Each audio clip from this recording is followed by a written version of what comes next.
अस्सलाम वालेकुम। First year physics उसके अंदर चैप्टर नंबर 1 डिस्कस कर रहे हैं हम। और आज का जो हमारा टॉपिक है वो साइंटिफिक नोटेशन और प्रीफिक्सेस है। तो चलें आगाज़ लेते हैं हम साइंटिफिक नोटेशन से। साइंटिफिक साइंस से रिलेटेड नोटेशन नोट से है, लिखने से है।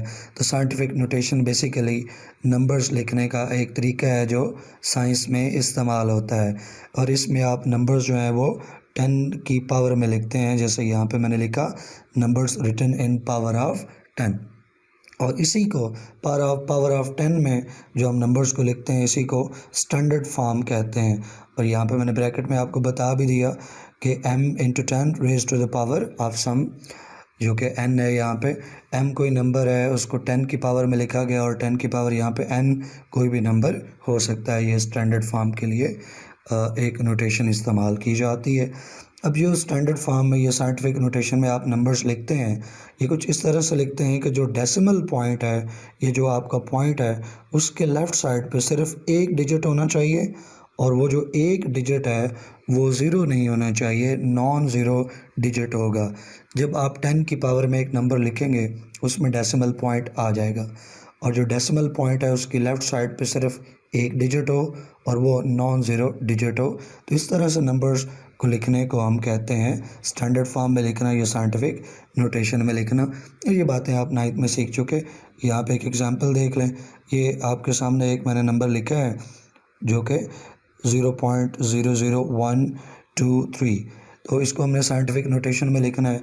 अब हमें नज़र आ रहा है यहाँ पे पॉइंट किस जगह पे मौजूद है और हमने इस पॉइंट को पहले नॉन ज़ीरो डिजिट तक लेके जाना है। पॉइंट के बाद हम देखें ज़ीरो है, फिर एक ज़ीरो है, फिर आगे हमें 1 मिलता है। 1 जो है वो ज़ीरो नहीं है, तो हमें इस डेसिमल पॉइंट को यहाँ 1 तक लाना है। तो हम इसको यहाँ तक लेके आएंगे और फिर इसको लिखेंगे 1 पॉइंट और 1 के बाद 2 3 है तो वो आ जाएगा 1.23। अब जितना हमने डेसिमल पॉइंट को मूव किया है towards right side उतनी पावर बन जाएगी। जहाँ डेसिमल पॉइंट मौजूद था और जहाँ आप ले गए हो यानी 1 के बाद, उसमें आप काउंट करो कि बीच में कितने डिजिट्स आ रहे हैं। तो डेसिमल पॉइंट जहाँ पे मौजूद था और जहाँ हम उसको रिमूव करके ले गए उसके दरम्यान में 3 डिजिट्स आ रहे हैं, 2 ज़ीरो और एक 1 है। तो 3 डिजिट्स आ रहे हैं तो पावर की जो 10 की पावर होगी वो 3 होगी। और याद रखें कि जब हम डेसिमल पॉइंट को राइट साइड पर मूव करके लेके जाते हैं तो जो पावर आती है वो माइनस में आती है, क्योंकि ये एक छोटा नंबर होता है जो राइट साइड पे हम उसको लेके जा रहे होते हैं। 1 से छोटा होता है तो पावर जो है वो डेफिनेटली माइनस में आएगी। तो ये जो क्वेश्चन था यह एक एग्जांपल थी 0.00123। इसको अगर हम साइंटिफिक नोटेशन में कन्वर्ट करें तो ये आता है हमारे पास 1.223 इंटू 10 पावर माइनस 3। अब एक और एग्जांपल देख लें। इसमें हमारे पास एक नंबर मौजूद है 1 2 3 और साथ 3 ज़ीरो हैं। इसको साइंटिफिक नोटेशन में हमने लिखना है। तो इसमें हमें कहीं डेसिमल पॉइंट नज़र नहीं आ रहा। याद रखें जिस नंबर में डेसिमल पॉइंट ना हो तो उसके बिल्कुल राइट साइड पे एक्सट्रीम के ऊपर डेसिमल पॉइंट मौजूद होता है, जिसको नहीं लिखा जाता, शो नहीं किया जाता। लेकिन कोई भी नंबर जिसमें डेसिमल पॉइंट नहीं है तो वो पॉइंट जो है उसकी एक्सट्रीम राइट साइड के ऊपर मौजूद होता है। तो यहाँ ये आखिरी जो ज़ीरो है इसको राइट साइड के ऊपर डेसिमल पॉइंट मौजूद है और वहाँ से हमने रिमूव करके डेसिमल पॉइंट को पहले नॉन ज़ीरो डिजिट पर लाना है। तो पहला जो नॉन डिजिट ज़ीरो है वो 1 है, तो हमने इसको 1 तक लाना है। तो यहाँ से हम मूव करवाएंगे डेसिमल पॉइंट को और 1 तक लेके आएंगे तो हमारे पास जो नंबर होगा वो आ जाएगा 1.23। एंड वाले जो ज़ीरो हैं वो अगर आप लिख लें या ना लिखें उनका वो काउंट नहीं होते, तो ना लिखना उनको बेहतर है। 1.23 आ जाएगा। अब जहाँ से आपने डेसिमल पॉइंट को उठाया, जहाँ वो पहले मौजूद था और जहाँ आप ले गए हैं उसके दरमियान में आप डिजिट्स को काउंट करें तो यहाँ पे 3 ज़ीरो और 3 और फिर 2 है, तो 5 डिजिट्स हैं उन दो पोजीशंस के दरमियान में। तो 10 की जो पावर होगी वो 5 होगी।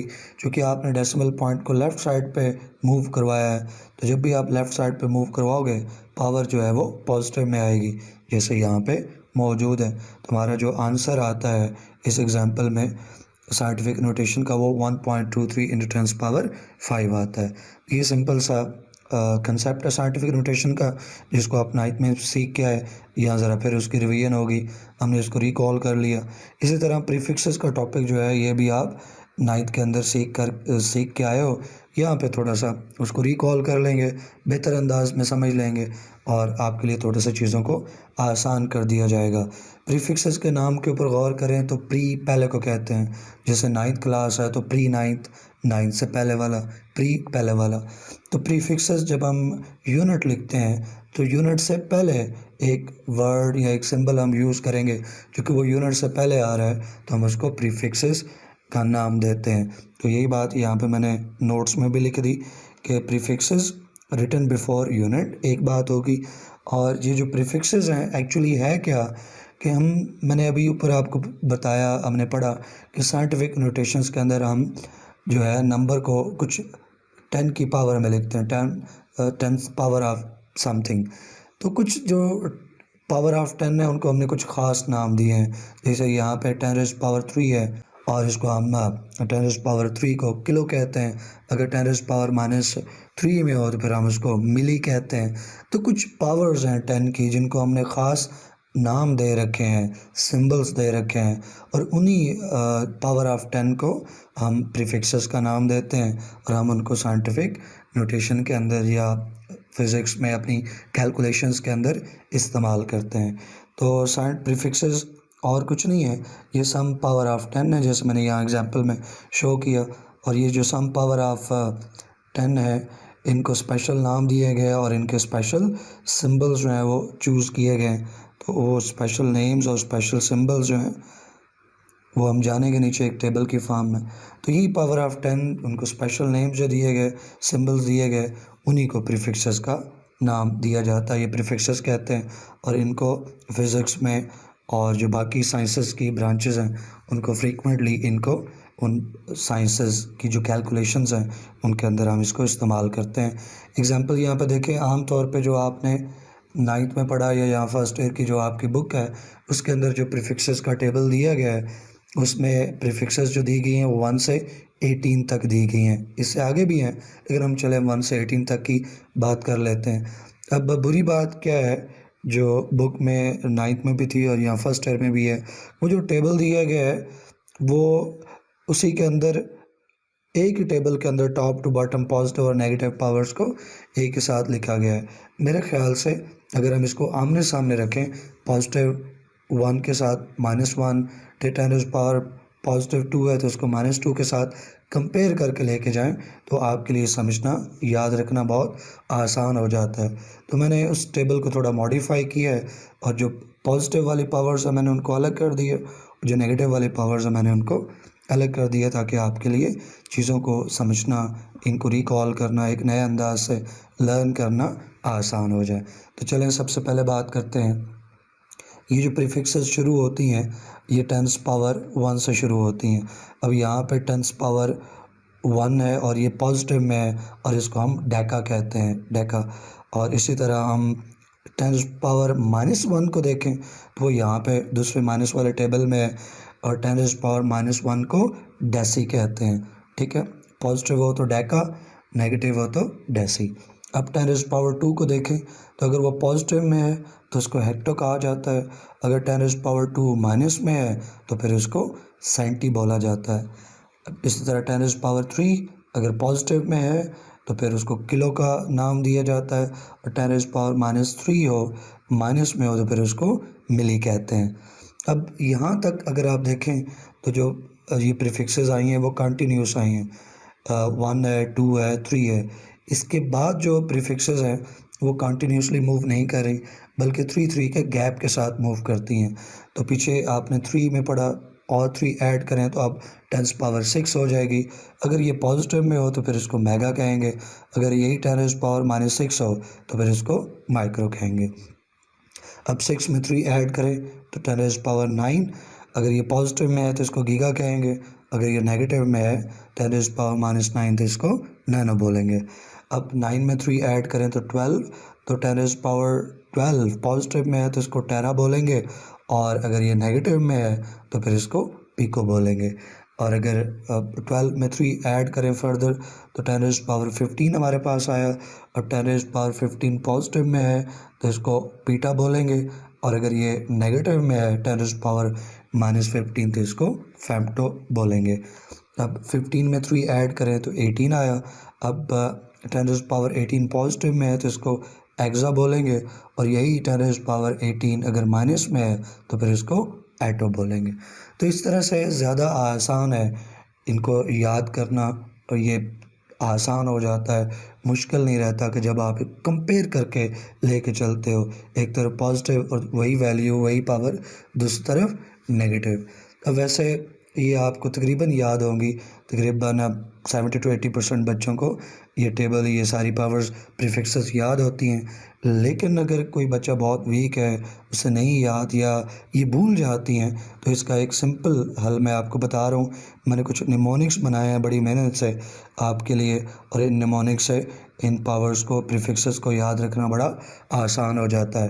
पहले जो निमोनिक है वो पॉजिटिव पावर्स के लिए है, जैसे ऊपर तरतीब से हमने पहले 18 लिखे, उसी तरतीब से मैंने ये निमोनिक बनाई है, और ये आपको कहीं और नहीं मिलेगी, सिर्फ यहीं मिलेगी। क्या है जी mnemonic? Dear head Kashif Mahmood give that pink eagle. कोई खिलौना है ईगल, वो पिंक कलर का है, और आप जिसके पास वो खिलौना है वो काशिफ महमूद है, वो शॉप के हेड हैं, तो आप उससे कह रहे हो dear head Kashif Mahmood give that pink eagle, वो आपको पिंक ईगल पकड़ा दे। तो ये इस निमोनिक के अंदर ये पूरी पॉजिटिव वाली जो ऊपर प्रीफिक्सेस है वो सारी आ जाती हैं। डियर पहले है तो 10⁻1 पॉजिटिव में, हम ये पॉजिटिव की बात करें, डेका, ठीक है। 10⁻2, ठीक है, हेड से हेक्टो, 10⁻2 काशिफ में के से किलो, 10⁻3, और फिर महमूद में एम मेगा के लिए 10⁻6। आपको मैंने अभी बताया कि 3 के बाद आप 3 ऐड करते जाते हो, तो किलो 10⁻3 है, ऐड करो 10⁻6 मेगा आ गया। गिव में जी गीगा 10⁻9, दैट में टी टेरा 10⁻12, और पिंक में पी पीटा के लिए दैट इज़ 10⁻15, और ईगल में ई एग्जा के लिए दैट इज़ 10⁻18। तो ये पॉजिटिव टेबल के लिए एक निमोनिक मैंने बता दिया। ये एक सेंटेंस आप याद रख लें तो आपको सारा ये पॉजिटिव वाला ग्रुप याद हो जाएगा, और फिर वहाँ से आप इजीली रिकॉल करके बता सकोगे कि मेगा की क्या पावर है, गीगा की क्या है, किलो की क्या है, इजीली आप बता सकोगे। जहाँ तक नेगेटिव ग्रुप की बात है तो उसके लिए भी निमोनिक मैंने बना रखी है, और वो है doctor Seemi's mice never picks fair attention. Doctor Seemi है, कोई रिसर्चर है, उन्होंने चूहा पाल रखा है, और वो चाहती हैं कि उनके चूहे को लोग जो है ना वो अटेंशन दें, उसको तवज्जो दें, उसका ख्याल रखें, मुझसे पूछें कि मैं क्या कैसे उसका देखभाल करती हूँ, वगैरह वगैरह। ये डॉक्टर सीमी चाहती हैं, लेकिन बेचारी का मसला ये है कि उसके चूहे को, उसके माइस को कोई जितनी वो अटेंशन डिज़र्व करता है उतनी फेयर कोई अटेंशन देते ही नहीं है। तो doctor Seemi's mice never picks fair attention. तो डॉक्टर में डी डेसी के लिए, ठीक है, सीमीज में सी सेंटी के लिए, मी में मी मिली के लिए 10⁻−3, माइस में माई माइक्रो के लिए 10⁻−6, नेवर में एन नैनो के लिए 10⁻9, पिक्स में पी पीको के लिए 10⁻12, फेयर में एफ फेम्टो 10⁻−15, और अटेंशन में ए जो है वो एटो 10⁻−18। तो ये माइनस ग्रुप के लिए भी एक निमोनिक, आपको पूरे ये दोनों ग्रुप्स, पॉजिटिव वैल्यूज़ वाले भी और नेगेटिव वैल्यूज़ वाले भी प्रीफिक्सेस के ग्रुप आप इजीली याद हो जाएंगे, और इंशाल्लाह कभी नहीं भूलेंगे। तो आपने मुझे कमेंट्स में बताना है कि आपके लिए अब ये याद रखना कितना आसान हो गया, आपको हेल्प मिली या नहीं मिली। इसमें लाजमी आपने कमेंट्स में बताना है, और बाकी लोगों तक भी इसको शेयर करना है। एक और पैटर्न मैं आपको उसकी तरफ इशारा करना चाहता हूँ। अगर पॉजिटिव और नेगेटिव ग्रुप में आप गौर करें तो जो नेगेटिव ग्रुप है ना, इसमें जो वैल्यूज़ हैं, ये जो नेम है, वो आपको छोटे साउंड के साथ मिलेंगे, ई के साथ, ठीक है। ज़्यादातर ऐसे डेसी सेंटी ई के ऊपर एंड हो रहे हैं, या ओ के ऊपर एंड हो रहे हैं।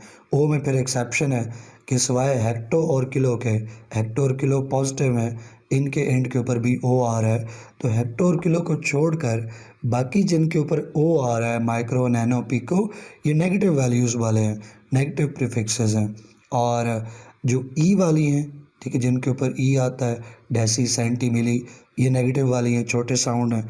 और जो ओ है उसमें हेक्टो और किलो को छोड़ के बाकी जो ओ के ऊपर या ओ साउंड पे एंड हो रही हैं वो नेगेटिव प्रीफिक्सेस हैं। इस तरह अगर इस तरफ आप देखें पॉजिटिव में, तो पॉजिटिव में most of the positive prefixes जो है वो आ साउंड के ऊपर, बड़े साउंड के ऊपर एंड हो रही हैं, जैसे डेका, मेगा, गीगा, टेरा, पीटा, एक्सा, तो आ साउंड के ऊपर ये एंड हो रही है। तो इससे भी अगर आपके सामने बोला जाए मिली, तो आप साउंड से भी थोड़ा ट्रेस कर सकते हो कि वैल्यू क्या होगी, इसकी नेगेटिव वाली होगी या पॉजिटिव वाली होगी। तो ये भी एक पैटर्न है जो आपको ये टेबल मेमोराइज करने में, याद रखने में हेल्प करता है। और निमोनिक्स तो जो है वो फिर आपके लिए काम को इंतहाई आसान बना देंगी। तो बढ़ते हैं हम अब अगले टॉपिक की तरफ। अगला जो पार्ट है हमारा वो है conventions for using SI units. SI units को, सिस्टम इंटरनेशनल यूनिट्स को यूज़ करते हैं हम अपनी कैलकुलेशंस में। तो उसके लिए हमने कुछ रूल्स बना रखे हैं, कुछ प्रिंसिपल सेट कर रखे हैं, और उन्हीं को कहा जा रहा है conventions for using SI units. यानी वो बातें जिनको हमने तय कर लिया है अपनी आसानी के लिए, अपनी मदद के लिए, और वो एक आप कह लें एक प्रोटोकॉल बन गया है जिसको तमाम लोग जो हैं वो अपनी कैलकुलेशंस के अंदर फॉलो करते हैं। और ये इंटरनेशनली रिकग्नाइज्ड रूल्स हैं, प्रिंसिपल्स हैं, कन्वेंशंस हैं। तो चलें बात करते हैं। आपकी बुक में देखें तो 7 पॉइंट्स दिए गए हैं कन्वेंशंस के। उन 7 पॉइंट्स को मैंने 4 ग्रुप्स के अंदर ब्रेक कर दिया है। पहला ग्रुप जो है वो राइटिंग नेम, यानी आपको नाम लिखना है तो उसमें फिर प्रीफिक्सेस के इस्तेमाल के ऊपर एक ग्रुप बन गया। फिर अगर प्रीफिक्सेस में या नंबर में अगर आप उसको कोई पावर देते हो तो उसमें क्या रूल्स हैं, और जब आप ओवरऑल कैलकुलेशंस करते हो तो उसमें क्या रूल है। तो मैंने 4 ग्रुप्स के अंदर इसको तमाम रूल्स को प्लेस कर दिया। पहला जो ग्रुप है राइटिंग नेम, यानी आपने यूनिट का नाम लिखना है तो उसमें मज़ीद 3 चीज़ें आएंगी। अगर आप यूनिट का फुल नाम लिखने जा रहे हो उसमें क्या है, फिर आप अगर फुल नाम नहीं लिखते, सिर्फ सिंबल लिखते हैं तो उसमें क्या है, और अगर आप डिफरेंट यूनिट्स जो हैं वो कंबाइन करके लिखना चाहते हैं तो उसमें क्या रूल्स हैं। तो सबसे पहले हम कन्वेंशंस में बात करते हैं राइटिंग नेम्स की। और जब यूनिट का नाम लिखोगे, फुल नाम आपको लिखना हो तो आप हमेशा उसको स्मॉल लेटर से लिखोगे। याद रखिएगा जो यूनिट का फुल नेम है वो डिराइव्ड यूनिट हो या वो बेस्ड यूनिट हो, जब भी आप उसका फुल नेम लिखोगे, पूरा नाम लिखोगे तो हमेशा स्मॉल लेटर्स में लिखोगे। वो साइंटिस्ट के नाम के ऊपर हो या वो जनरल नेम हो, हमेशा आप फुल यूनिट जब भी लिखोगे तो स्मॉल लेटर के साथ लिखोगे। जैसे यहाँ एग्जांपल में मैंने आपको बताया, न्यूटन में बेशक न्यूटन यूनिट है, एक साइंटिस्ट का नाम है तो कैपिटल एन से हम नहीं लिखेंगे। हम यहाँ साइंटिस्ट का नाम नहीं लिख रहे, यहाँ हम न्यूटन एज ए यूनिट लिख रहे हैं और फुल फॉर्म में लिख रहे हैं, तो फिर हम इसको स्मॉल लेटर से लिखेंगे। इस तरह पास्कल है और इसी तरह हर्ट्ज है।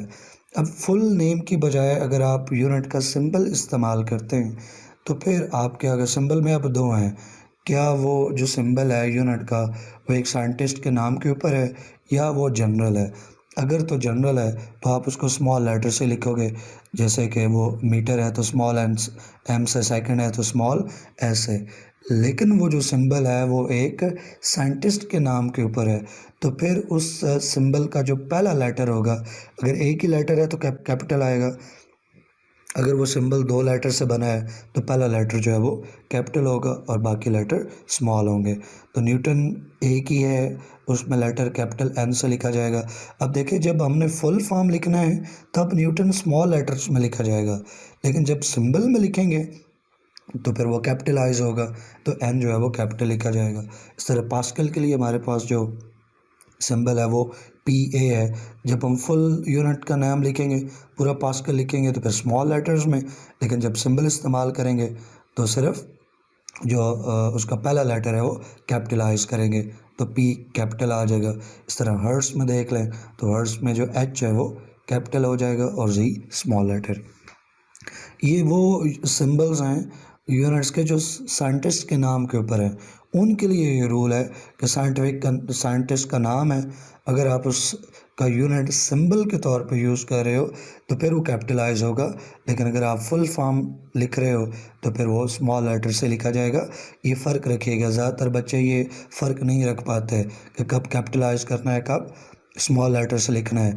तो सिंपल बात है कि भाई जो साइंटिस्ट का नाम है अगर कैपिटलाइज होगा तो वही होगा, ठीक है। बाकी साइंटिस्ट के नाम के अलावा बाकी जो जनरल नेम्स हैं वो खा उनके आप सिंबल लिखो या फुल फॉर्म लिखो, वो कभी भी कैपिटलाइज नहीं होंगे। अगर कैपिटलाइजेशन का कहीं चांस है या इस्तेमाल होता है तो सिर्फ साइंटिस्ट के नेम में। अब साइंटिस्ट के नेम में कहाँ कैपिटल होगा और कहाँ स्मॉल, ये अब आपको याद रखना है कि स्मॉल जब आप फुल फॉर्म लिख रहे हो, पूरा न्यूटन वर्ड लिखोगे तब आप स्मॉल में लिखोगे, लेकिन जब आप सिंबल यूज़ करोगे न्यूटन यूनिट का एन तो फिर एन कैपिटल आएगा। तो ये इसमें आसानी से ऐसे आप याद रख सकते हैं। अब अभी हमने राइटिंग द यूनिट नेम में बात की कि अगर फुल नेम लिखना हो उसके क्या कन्वेंशन है, सिंबल लिखना हो तो उसकी क्या कन्वेंशन है। अब तीसरे हिस्से की बात करते हैं कि अगर आपको दो या दो से ज़्यादा यूनिट्स मिला के लिखने पड़ जाएं, कुछ डिराइव्ड क्वांटिटीज़ में दो यूनिट्स मिल के आते हैं, तो उसका क्या है कि जब आप दो यूनिट्स को मिला के लिख रहे हो तो फिर आप उसको सिंगल स्पेस के साथ लिखते हो, ठीक है। जैसे यहाँ एग्जांपल में 50 टॉर्क है, 50 न्यूटन मीटर टॉर्क। अब न्यूटन एक यूनिट है और मीटर एक और यूनिट है, तो एन एम एक स्पेस के साथ लिखे जाएंगे। न्यूटन एन और मीटर एम के लिए दरमियान में एक लेटर की स्पेस आप छोड़ेंगे। न्यूटन और मीटर को कंबाइन करके नहीं लिखा जाएगा, डिफरेंट यूनिट्स हैं, कंबाइन होके आ रहे हैं, कम्बिनेशन है उनका, तो एक स्पेस, एक सिंगल लेटर की स्पेस एन और एम के अंदर आप रखोगे। तो ये था कि writing the names of unit, उसके अंदर क्या कन्वेंशंस हैं। हमने 3 हिस्से कर लिए कि फुल नेम लिखना हो तो क्या रूल है, सिंबल लिखना हो तो क्या रूल है, और अगर आप उनको मुख्तलिफ यूनिट्स मिला के लिख रहे हो कम्बिनेशन में तो क्या रूल है। अब हम बात करते हैं प्रीफिक्सेस की। जब हमें अपनी कैलकुलेशंस में नंबर्स लिखने हो और उसमें प्रीफिक्सेस इस्तेमाल करनी हो तो उसमें क्या कन्वेंशंस हैं। इस वाले से 2 कैटेगरीज मैंने बना दी। फिर जब आप प्रीफिक्सेस यूज़ करते हो और फिर उसमें एक ये है कि जब आप मल्टीपल प्रीफिक्सेस क्या इस्तेमाल कर सकते हो ये नहीं, इसको देखेंगे तो जब भी प्रीफिक्सेस यूज़ होंगी यूनिट से पहले आएंगी। ये तो ऊपर भी हम बात कर चुके कि प्री का मतलब है ही पहले आने वाला, तो प्रीफिक्सेस जो हैं वो हमेशा यूनिट से, जो एसआई यूनिट है उससे या जो डिराइव्ड यूनिट है उससे पहले लिखे जाएंगी। ये हो गया। और फिर बग़ैर स्पेस के लिखी जाएंगी। जो प्रीफिक्सेस हैं उस और यूनिट के दरमियान में कोई स्पेस नहीं आएगी।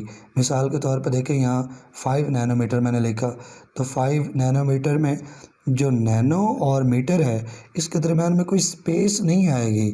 मीटर की प्रीफिक्स है एक नैनो, तो नैनो एक तो मीटर से पहले आएगा और दूसरा न्यूटन और मीटर, नैनो और मीटर के दरमियान में कोई स्पेस नहीं आएगी। नैनो जो कि प्रीफिक्स है, मीटर जो कि यूनिट है, तो दोनों एक साथ आएंगे बग़ैर स्पेस के, कंबाइंड लिखे जाएंगे विदाउट एनी स्पेस। और एक दूसरी बात यह है कि जो मल्टीपल प्रीफिक्सेस हैं वो अलाउ नहीं है, उनको आप इस्तेमाल नहीं कर सकते हो अपनी कैलकुलेशंस के अंदर। जैसे अगर कोई लिखना चाहे 50 माइक्रो फिर माइक्रोमीटर, तो ऐसे नहीं लिख सकता। आप 2 माइक्रो लिखने की बजाय आप दोनों की पावर्स को कंबाइन करके तो आप सिंगल प्रीफिक्स के साथ लिख लें। जैसे माइक्रो 10⁻⁶ है -6, दूसरा माइक्रो भी 10⁻⁻6, तो एक -6 दूसरा -6 मिलकर कितने हुए -12। तो दो बार माइक्रोमीटर लिखने के बजाय आप एक ही बार लिख लें 10⁻12 और उसको नाम दे दें 10⁻12 पीको कहलाता है। तो 2 बार माइक्रोमीटर लिखने के बजाय आप एक ही बार लिख लें जो है वो 10⁻12 यानी पीको मीटर। तो मल्टीपल प्रीफिक्सेस आप यूज़ नहीं कर सकते, that is not allowed in calculations and scientific writings. Okay, next है पावर रूल की, कि आपके पास एक यूनिट है और आप उस यूनिट को रेज करते हो टू सम पावर, तो उसमें क्या रूल है। यहाँ पर देखें एग्जांपल से ये आपको बेहतर तौर पर समझ आएगा। ये 50 किलोमीटर हमने एक नंबर ले लिया यूनिट के साथ, 50 मैग्नीट्यूड है, किलोमीटर उसका यूनिट हो गया। अब ये 50 को हम रेज़ टू द पावर 2 ले जाते हैं, इसका स्क्वायर लेते हैं। यहाँ हमने 50 किलोमीटर स्क्वायर ले लिया। अब रूल ये है कि जो आप 50 किलोमीटर ले रहे हो उसका स्क्वायर ले रहे हो, तो ये अब लिखने में तो m के ऊपर ही आ रहा है 2, लेकिन इसका मतलब ये नहीं होगा कि सिर्फ मीटर का ही स्क्वायर हुआ है। जो पूरा वर्ड है, ये पूरा यूनिट है, पूरा यूनिट तो किलोमीटर है, के भी यूनिट का हिस्सा है, किलो भी यूनिट का हिस्सा है, वो प्रीफिक्स भी यूनिट का हिस्सा है, तो वो के जो है वो भी रेज़ टू द पावर 2 होगा, यानी पूरा यूनिट जो है उसका स्क्वायर होगा या उसकी पावर बनेगी। जैसे मैंने आगे लिखा कि अब सिंपल तो हम यूँ ही लिख देते हैं कि m के बाद जो है स्क्वायर आ जाएगा या कोई और पावर हो वो आ जाएगी, लेकिन इसका मतलब ये नहीं लेना कि सिर्फ मीटर को ही स्क्वायर होगा और के स्क्वायर नहीं हो सकता। एक्चुअली पूरा वर्ड जो है, पूरा यूनिट जो है वो रेज़ होता है टू दैट पावर। तो जैसे आगे लिखा है 50, तो मैंने ब्रैकेट में कर दिया किलोमीटर और बाहर स्क्वायर लिख दिया। ये इसका मतलब है कि जो 2 रेज़ टू पावर हम इसको 2 ले गए हैं, तो ये खाली m मीटर नहीं गया बल्कि k जो है उसको भी पावर मिली है, तो पूरे यूनिट को पावर मिली है, पूरे किलोमीटर को पावर मिली है। फिर इसको आप ओपन कर सकते हो, ये स्क्वायर जो हमने पावर दी, k को अलग कर दें, m को अलग कर दें, हमने 50k स्क्वायर कर दिया और फिर m स्क्वायर कर दिया। और k जो कि किलो है, किलो 10⁻³ होता है, तो उसको हम सॉल्व कर सकते हैं। जो k था किलो, उसको हमने उसकी वैल्यू दे दी 10⁻³ और ऊपर हमने उसको चूँकि पूरे यूनिट का स्क्वायर कर लिया तो उसको सॉल्व कर सकते हैं। 10⁻³ का स्क्वायर करें तो 10⁻6 हो जाएगा। तो जो हमने 50 किलोमीटर का स्क्वायर लिया था, अगर उसको हम सॉल्व करें तो कुछ इस तरह से हमारे पास आता है 50 × 10⁻6 पर मीटर स्क्वायर। तो ये है कि जब भी आप किसी भी यूनिट को, जो बेस यूनिट है वो अपने प्रीफिक्सेस के साथ मौजूद है, उसको आप किसी पावर के साथ रेज़ करते हो, उसको कोई पावर देते हो, स्क्वायर लेते हो, उसका क्यूब लेते हो या कोई और पावर इसको देते हो, तो खाली जो आखिरी वर्ड है या उसकी पावर नहीं होगी, बल्कि वो जो पूरा वर्ड है, पूरा यूनिट है, वो whole unit will be raise to that power. तो ये हो गया। अब नेक्स्ट कैलकुलेशंस, तो ये आप छोटी क्लासेस के अंदर, बेसिक मैथमेटिक्स के अंदर ही सीखते आ रहे हो कि आपके टीचर्स आपको कहते हैं, बताते आ रहे हैं कि भाई जब भी आप कोई क्वेश्चन सॉल्व करते हो तो उसमें जो यूनिट्स आपने इस्तेमाल करने हैं वो एक ही तरह के यूनिट्स ऐड करने हैं। हाँ, आपको सब्सट्रैक्ट करना हो, एडिशन करनी हो, मल्टीप्लिकेशन या डिवीजन करनी हो। मिसाल के तौर पर आप 50 किलोमीटर को और 25 सेंटीमीटर को मल्टीप्लाई नहीं कर सकते हो, आप दोनों के यूनिट्स एक ही करोगे। इस तरह 50 किलोमीटर है और 5 मीटर है, तो उसको आप डिवाइड नहीं कर सकते, जबकि आप 5 और 50 दोनों का यूनिट एक जैसा ना बना लो। इस तरह का आप 50 किलोमीटर में से 20 मीटर माइनस नहीं कर सकते, आप दोनों नंबर्स को सेम यूनिट में लेके आओगे। 50 को मीटर में बदलोगे या 20 को किलोमीटर में कन्वर्ट करोगे। तो आप जो बेसिक मैथमेटिकल ऑपरेशंस करते हो, यानी उसका मल्टीप्लिकेशन है, डिवीजन है, सब्सट्रैक्शन है, एडिशन है, ये एडिशन वगैरह ये तभी आप करोगे जब, तभी आपका ठीक आंसर आएगा जब जिन दो फैक्टर्स को आप मल्टीप्लाई करने जा रहे हो या कोई डिवीजन या एडिशन सब्सट्रैक्शन करने जा रहे हो वो सेम यूनिट्स में होंगे, तो आपका आंसर ठीक आएगा। अगर आपने उनके सेम यूनिट्स नहीं बनाए तो फिर आपका आंसर गलत आएगा।